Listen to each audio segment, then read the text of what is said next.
Ethan raised his cup and shouted over the music, "To no regrets!" His friends laughed, bumping cups and spilling beer as the party roared around them.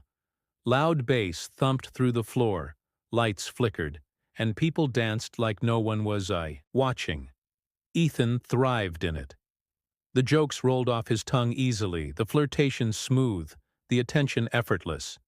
He leaned into a group of girls near the kitchen and made them laugh with a goofy imitation of their economics professor. One of them asked if he believed in love at first sight. Ethan smirked. Only at the bar, and only after 3 shots. His best friend Jason slung an arm around his shoulder. "Okay, Mr. Casanova, I've got a challenge for you." Ethan raised an eyebrow, already grinning. "See that girl?" Jason pointed across the room to a girl sitting alone on the couch, quietly sipping from a juice box. She wasn't dressed for attention.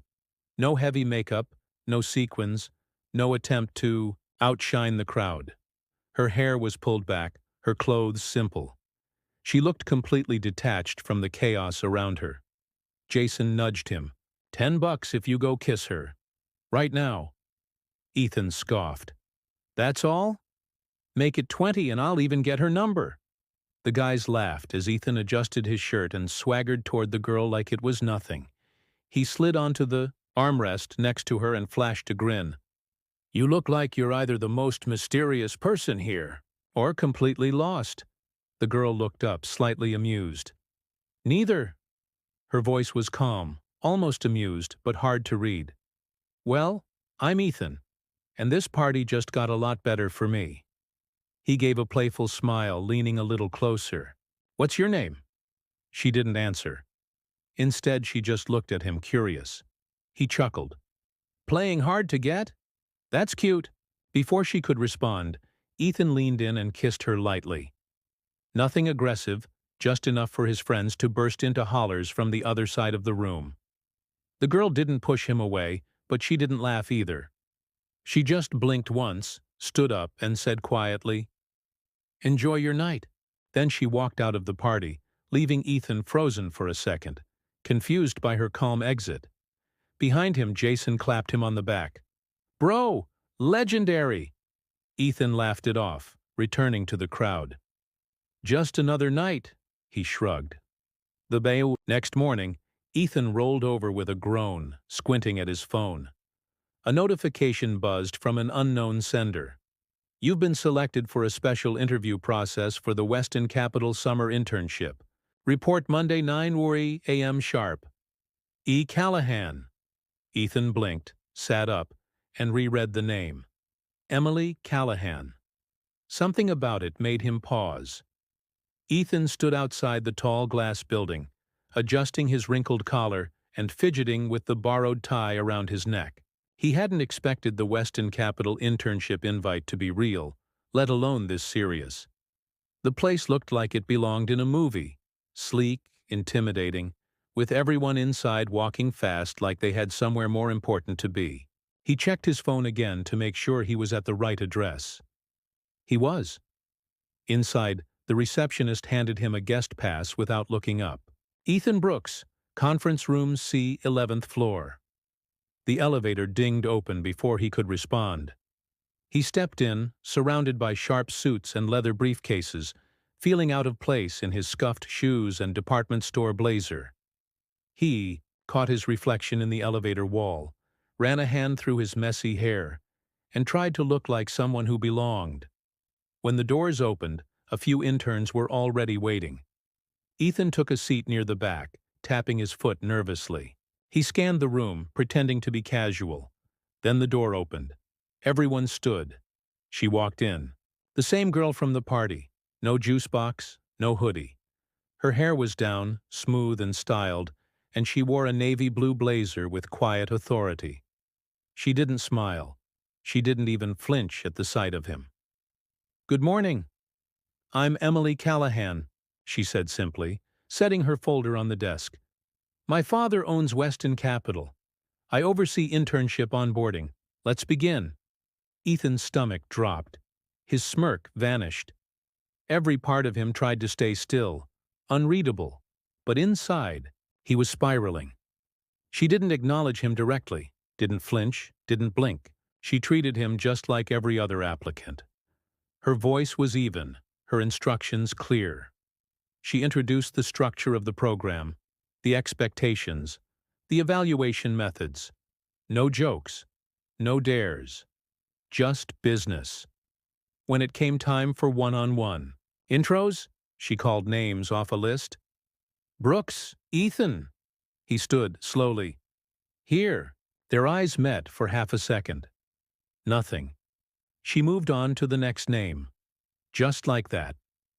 The rest of the session blurred.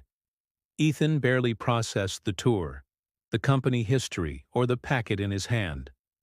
All he could think about was her walking out of that party like a ghost, and now standing in front of him like she'd never seen him before. As the group dispersed, a staff member handed him a personalized folder.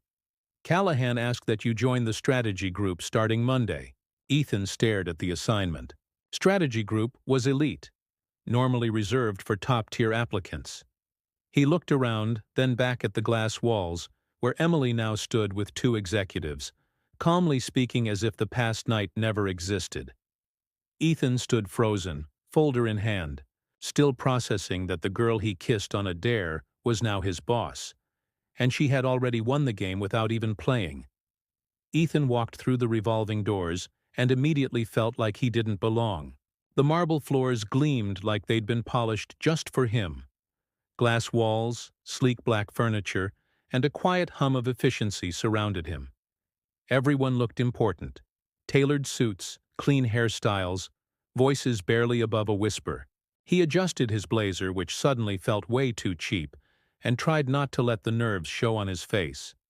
It wasn't that he didn't expect the internship to be serious. He just hadn't expected this. He flashed his ID at the reception desk, and the assistant waved him toward the elevators without looking up. Boardroom on the 12th floor. You're a few minutes early. He nodded, kept his head down, and stepped into the elevator, glancing once more at the gold-trimmed logo of Weston Capital on the wall. He tried to act like this wasn't his first time in a place like this, but everything about the building screamed money. Old money, serious money. As he reached the 12th floor, he stepped out into a quiet hallway, where a few other candidates waited. They all looked like they had prepped for this moment their whole lives. Pressed suits, polished shoes, folders neatly tucked under their arms. Ethan stood with his hands in his pockets, trying to seem relaxed, but every minute that ticked by made him more aware of how out of place he was. A staff member guided them into a large glass-walled boardroom.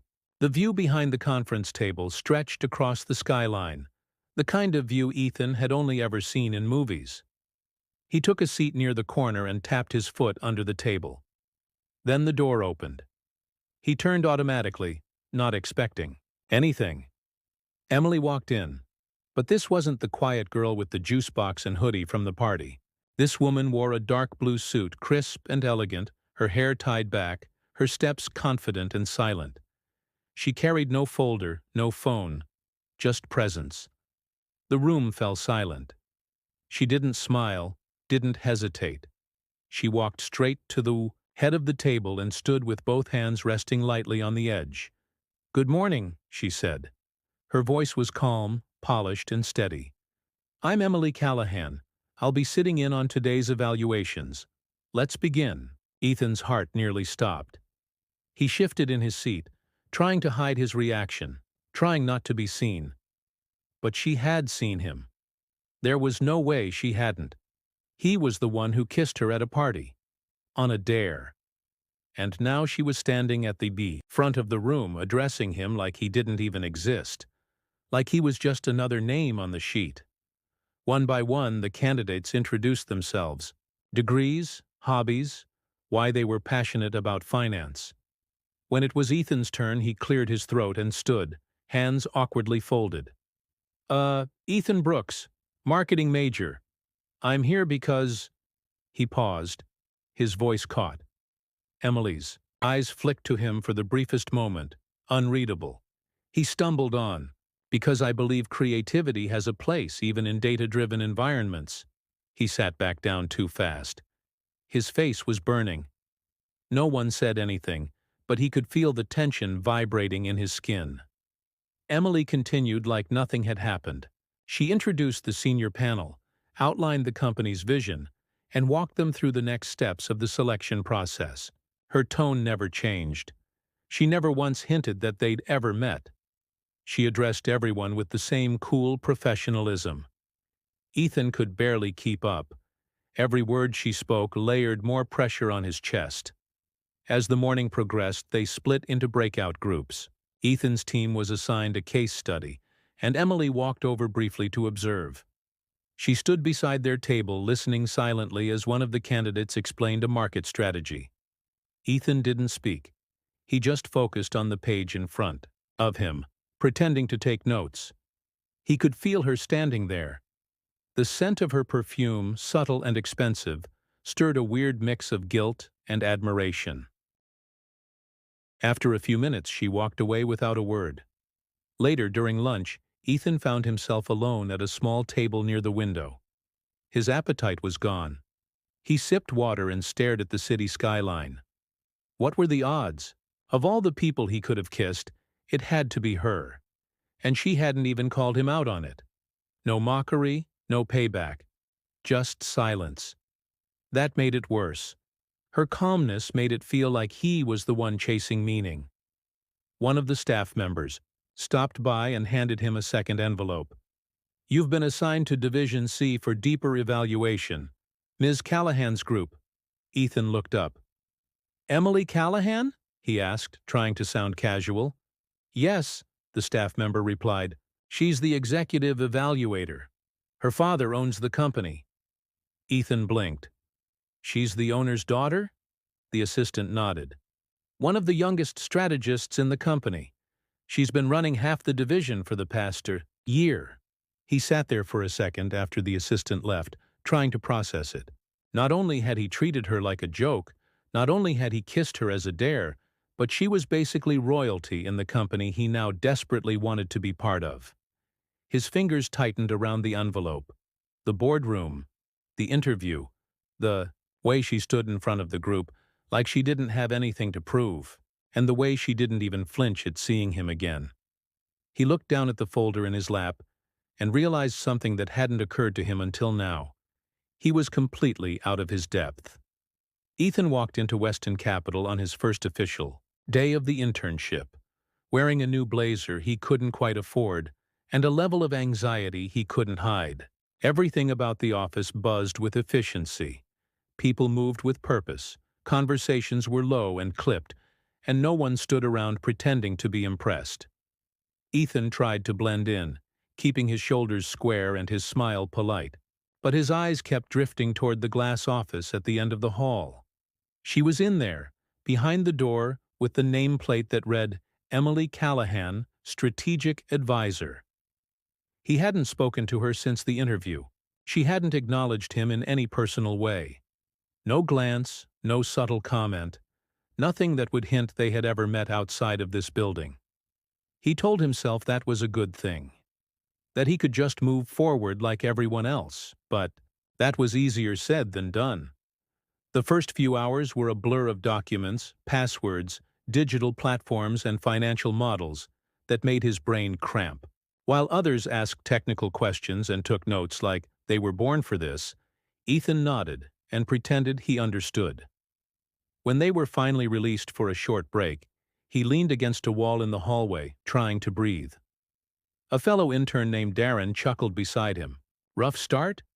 Ethan exhaled. "Just a lot. New world, you know?" Darren nodded sympathetically. "Everyone's nervous the first day. You'll get into the rhythm."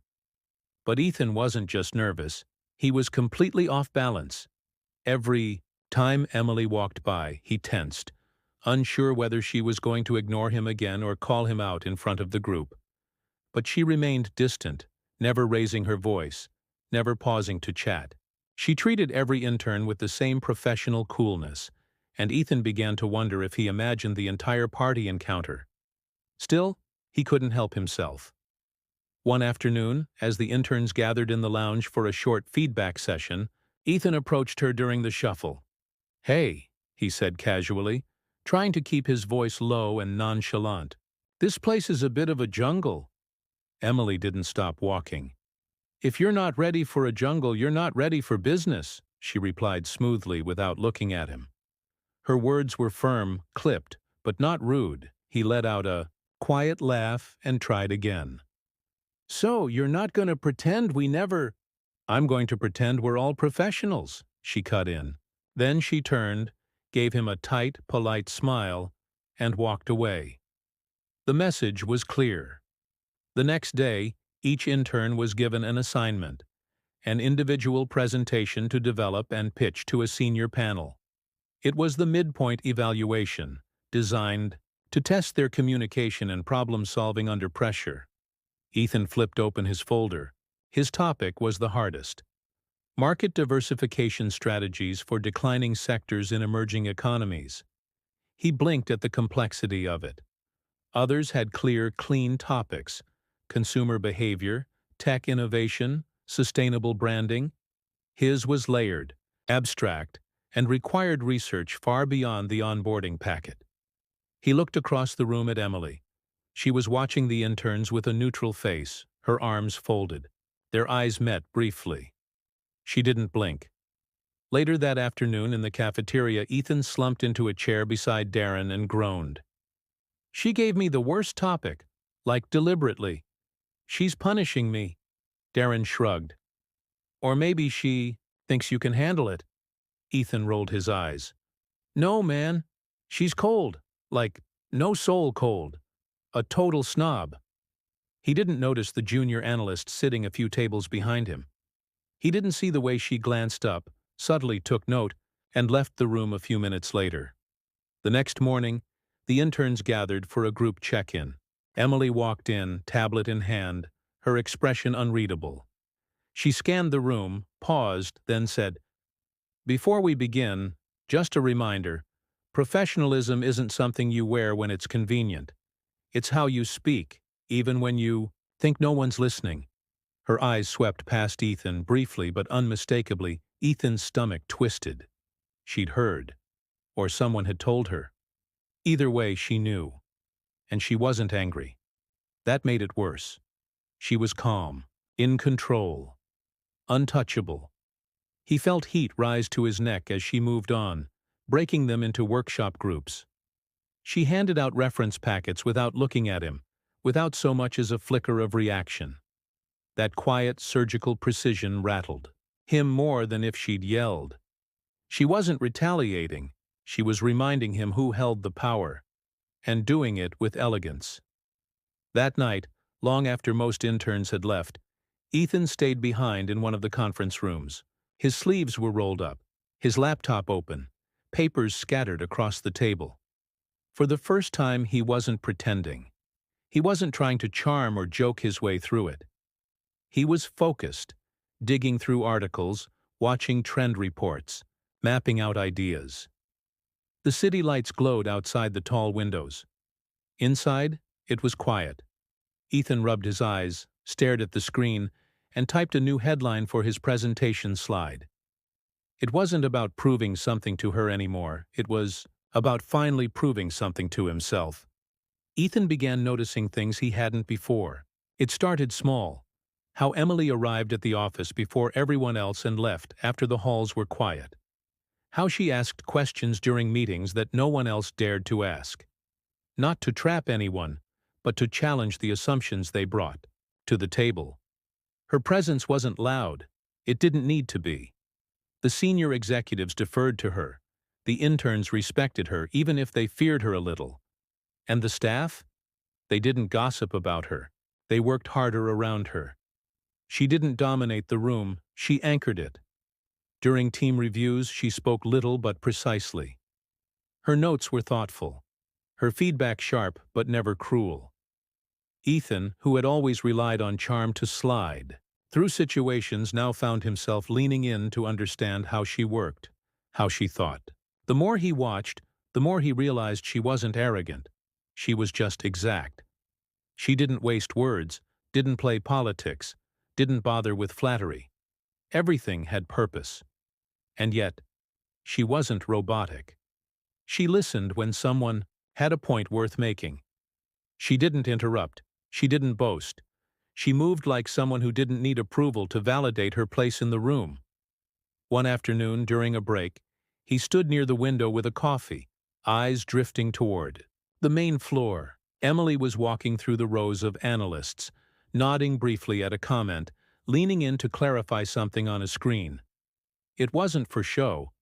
She looked like someone born into this world but who had earned every inch of her place in it. He flashed back to the party. She had been so still, surrounded by chaos, untouched by it. She hadn't giggled, hadn't tried to impress anyone. She didn't even react when he approached her like he was doing her a favor. She hadn't played along. She had let him make a fool of himself, quietly, without malice. At the time, he'd mistaken that for shyness. Now he saw it for what it really was. Control. Over the next few days, Ethan started putting more into his work. Not just for show, but out of something like respect. Emily didn't say much to him. But during a morning review, when he made a valid observation about shifting investor behavior, she gave a small nod. No words. Just a brief flicker of acknowledgement. It was the first approval he'd earned that actually mattered. Later that week, while the other interns left early for a company mixer, Ethan stayed behind to finalize his pitch draft. The office grew quiet. A soft rhythm of keys tapping filled the room. When he looked up, he saw her at the far table, reviewing documents, her blazer draped over her chair, sleeves rolled. They worked in silence for nearly an hour. Finally he stood, stretched, and walked over, holding his draft. "Can I ask something?" he said, keeping his tone cautious. She didn't look up. "Depends what it is. I just wanted to say, I was an idiot. At the party. That night. I was trying to impress people who didn't even matter." She stopped flipping the page, let the silence sit between them for a second, then looked at him. Her face was unreadable. "I've seen worse," she said quietly. He let out a nervous laugh, unsure if that was forgiveness or dismissal. But she didn't turn away. She leaned back in her chair and looked at him properly. "You're not the first guy who thought I was invisible until I wasn't." Ethan scratched the back of his neck. "Still, I'm sorry." "I didn't lose sleep over it," she replied, but the tone had softened. He nodded. "That doesn't mean it didn't deserve an apology."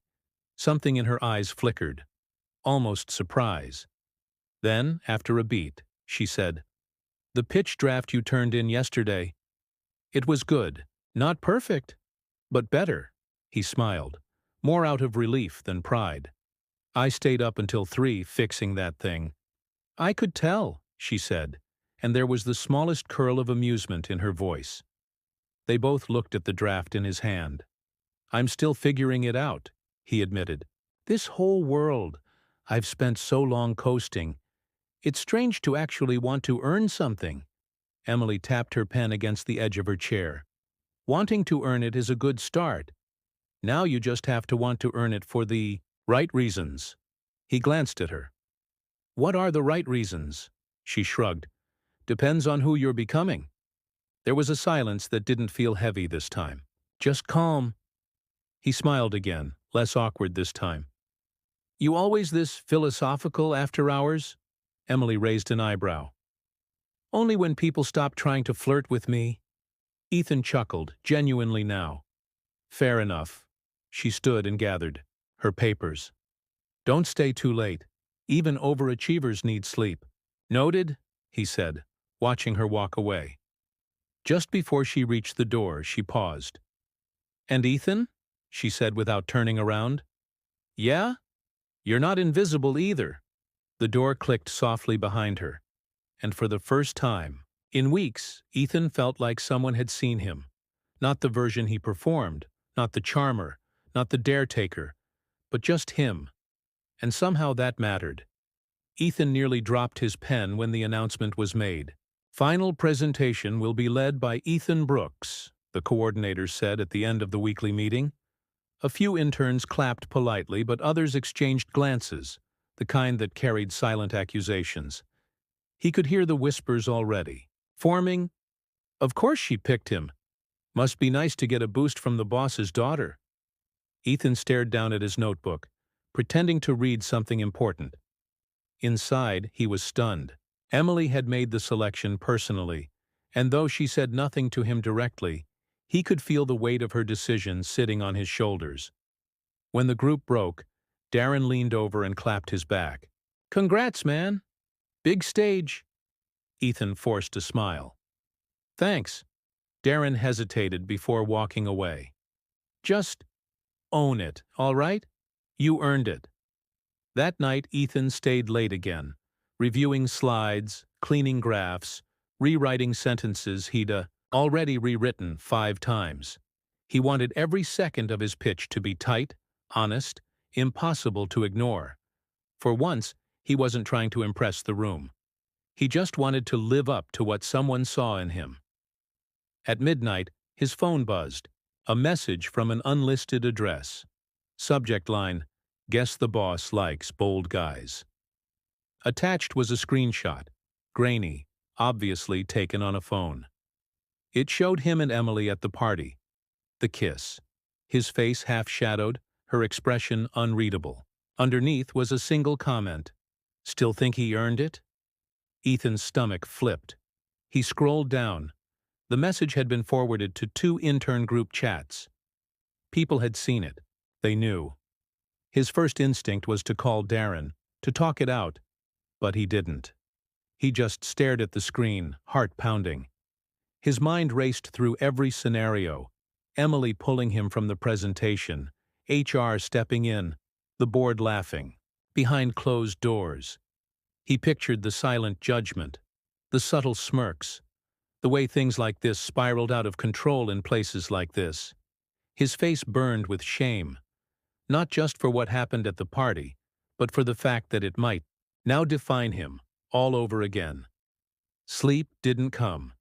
He lay on his back, eyes fixed on the ceiling, wondering if she'd seen it too, wondering if she'd regret ever giving him a chance. Morning arrived heavy. He walked into the building with shoulders stiff, chin slightly down. As he stepped into the prep room for the presentation, he found her already there, reviewing papers. She didn't look up right away. When she did, it was with the same steady, unreadable gaze. "Emily," he began, voice low. She cut him off gently. "I saw it," he swallowed. "I'm sorry. I didn't know someone would—" "You can apologize later," she said. "Right now you have a presentation." Ethan stood frozen. "Are you sure I should still—" She finally met his eyes and said without hesitation, "Let your work speak louder." No smile, no softness. Just quiet certainty. And that was enough. When he entered the boardroom, everything slowed. The room was lined with senior partners, advisors, and analysts. Laptops were open. Coffee cups rested on polished wood. His slides lit the screen behind him. He cleared his throat, steadied his breath, and began. At first, his voice wavered slightly.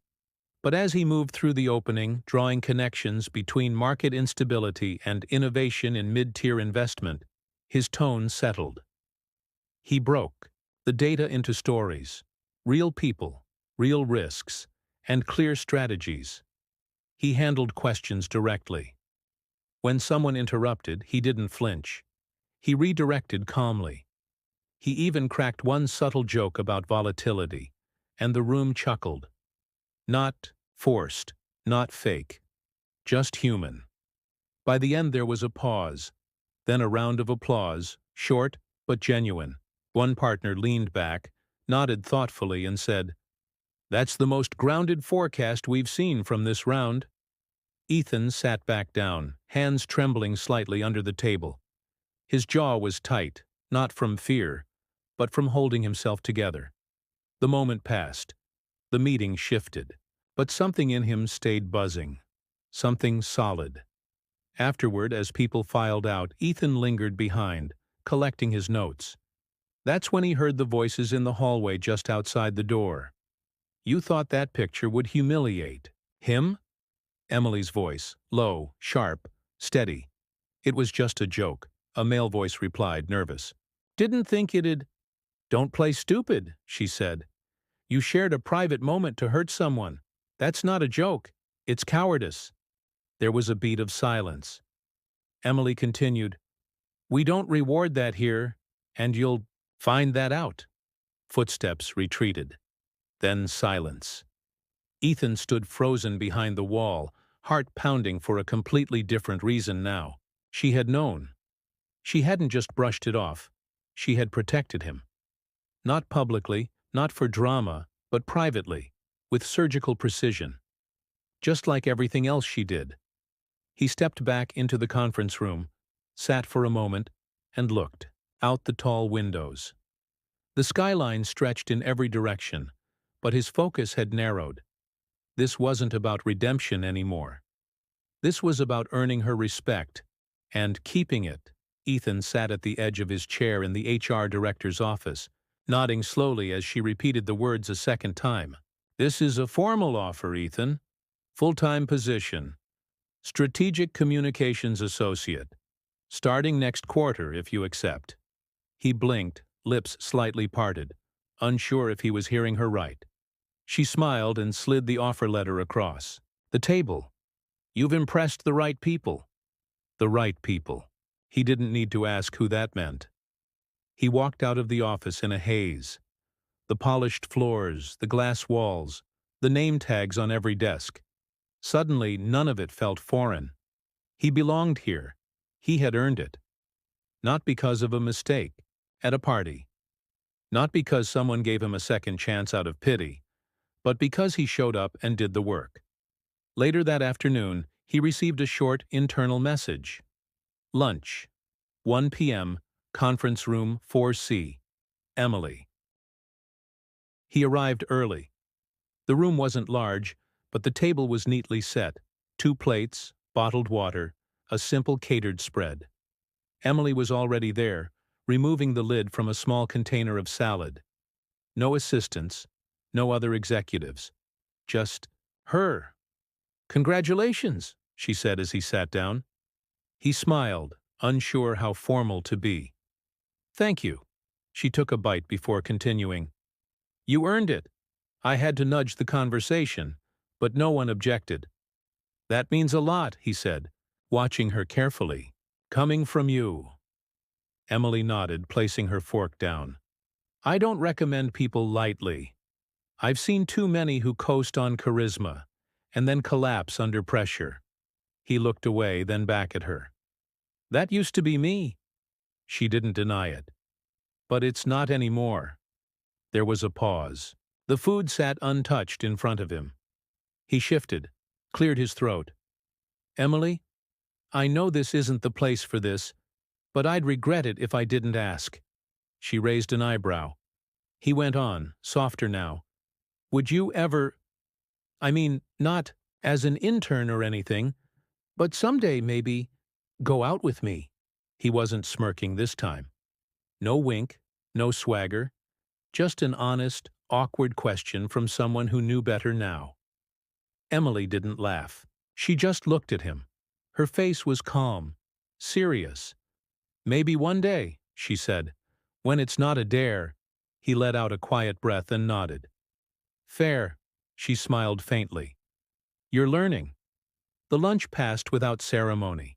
They discussed nothing personal, just strategy, growth, upcoming projects. When it ended, she returned to her office, and he to his desk, both carrying the same unspoken understanding. This wasn't a flirtation anymore. It was mutual respect. In the weeks that followed, Ethan moved through the office with a new rhythm. He arrived early. He reviewed reports without being asked. He volunteered to help senior analysts with formatting, cross-checking data, refining copy. He wasn't just performing anymore. He was investing in the work. The new interns arrived, mid-season, a fresh crop of wide-eyed graduates. Ethan was assigned to mentor 2 of them. He guided them through their first days, answered questions with patience, and corrected their mistakes without judgment. He saw himself in their nervous energy, and it pushed him to work harder. One Friday afternoon, as the office buzzed with end-of-week chatter, someone tossed him an invite to a rooftop party hosted by one of the senior analysts. "Drinks, views, open bar," they said. "You in?" He smiled, looked at the message, then shook his head. "Not tonight. Got a pitch review to finish." No one teased him. They just nodded and moved on. As the lights dimmed around the building and the evening quieted, Ethan packed his things slowly, moving with a calm confidence he hadn't known just months earlier. On his way out, he passed Emily's office. The blinds were drawn open, and she was standing by her desk, flipping through a thick file. Their eyes met for a second. She didn't wave. He didn't stop. Just a slight nod between them. Acknowledgement. Quiet. Mutual. Respect. Plain and simple. The city skyline looked different now, but maybe that was because Ethan stood taller beneath it. Months had passed since he officially joined Weston Capital, and things had changed. Subtly at first, then all at once. He wasn't the wide-eyed intern anymore. He was managing his own team now, leading a mid-level campaign for a boutique investment, client and trusted to handle strategy without oversight. The days were long, but the satisfaction ran deep. His badge no longer said temporary, and neither did the look people gave him when he spoke in meetings.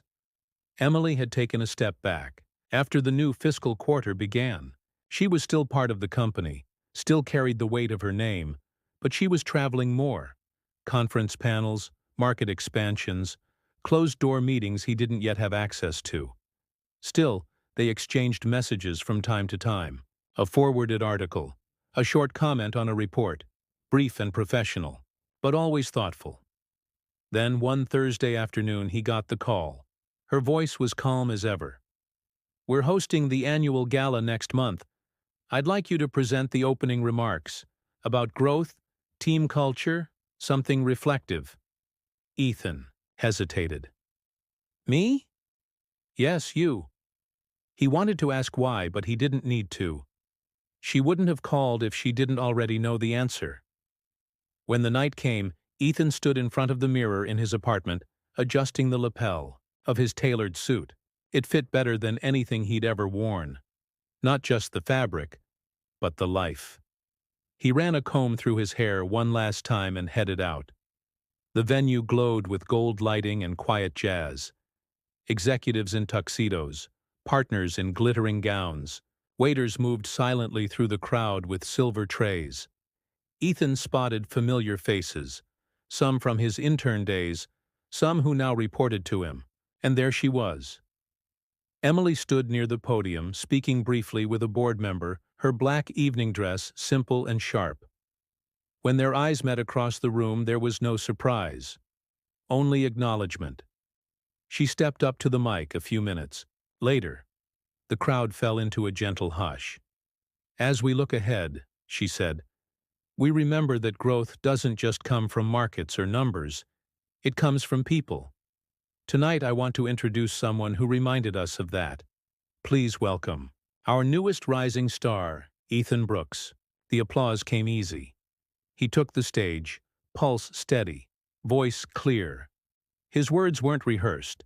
He spoke about change, about learning from mistakes, about how leadership sometimes begins not with a title, but with humility. He didn't mention Emily. He didn't need to. She was in every line. After the speeches, the music picked up. People danced, talked, drank. Ethan stood near the edge of the dance floor, sipping a glass of water, still processing. Emily approached, calm as always. "Nice speech." "You wrote most of it in my head," he said. She smiled. "You just finally heard it." There was a brief pause. Then gently she held out a hand. "One dance?" He took it. They moved slowly across the floor, not close, not distant. Just enough space for comfort, enough presence for meaning. The air between them wasn't charged. It was clear, clean, full of something that didn't need explaining. As the music played softly around them, Emily said, "You proved me wrong." Ethan raised an eyebrow. "Wrong how?" She looked at him with the faintest grin. "And right." He laughed quietly. "I didn't even know who I kissed." "That," she said, "was the point." They danced a little longer. No one stared. No one interrupted. When the song ended, they stepped aside and walked slowly along the edge of the ballroom, side by side, no labels, no roles, just two people who had outgrown what they used to be. Somewhere along the way, the past had faded, and the future, quietly, had begun. Some kisses teach us who we are. If this story moved you, don't forget to like, comment, and subscribe for more emotional, real stories.